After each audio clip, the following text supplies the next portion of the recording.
Hey y'all, welcome to my channel, or welcome back if you're returning. My name is Amy and this is Amy's Lifestyle and Budget, where we do all things living life on a budget.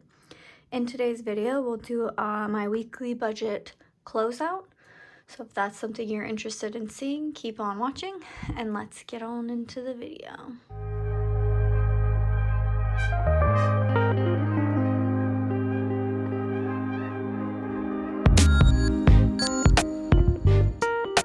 For those of you who don't know already, the weekly closeout essentially is probably the most important part of a budget flow, solely from an accountability perspective and like a general knowledge perspective, because this is where you essentially calculate what you've actually spent throughout the week, and you can identify where in your budget you're coming in under budget and where you're overspending.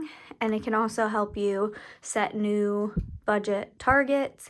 It can help you kind of understand your behaviors a little bit better, and it also very much keeps you honest. So that is what we're doing, starting with our bills. So we had pretty much spot on actual debits, I guess, from our bills account.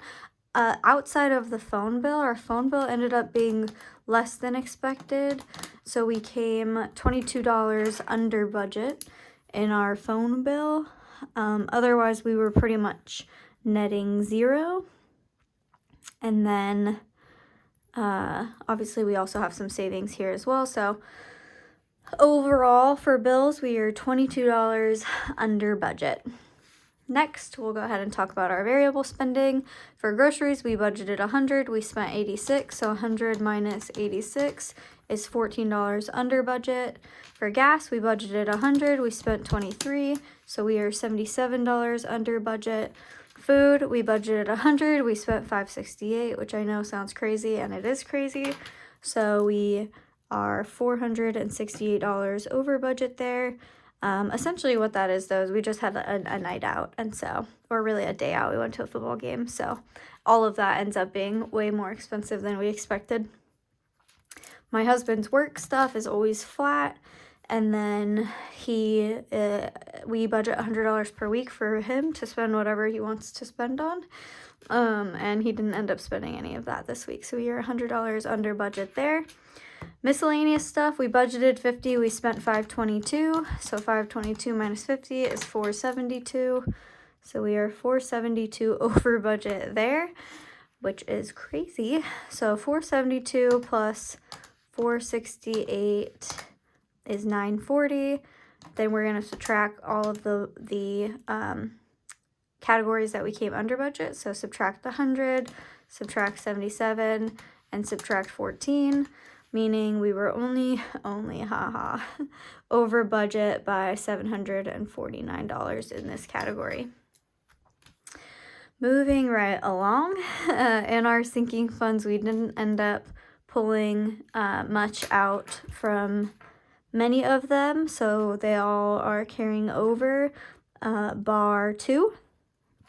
So we spent a lot more on Christmas than we expected, so $456 minus 60 is $396 over budget. And then we are carrying over some of our other categories, and then we spent $65 in clothing, so we're $55 over budget there. So that brings us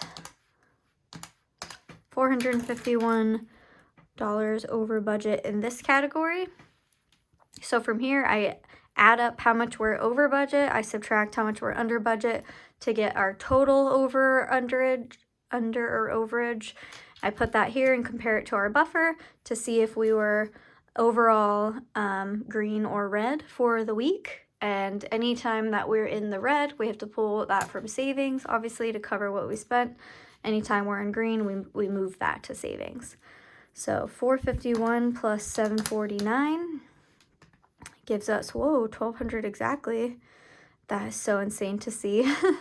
And then we're going to subtract $22 that we were under for bills. So that is $1,178. total over. We're going to subtract the 411 that we had in our buffer.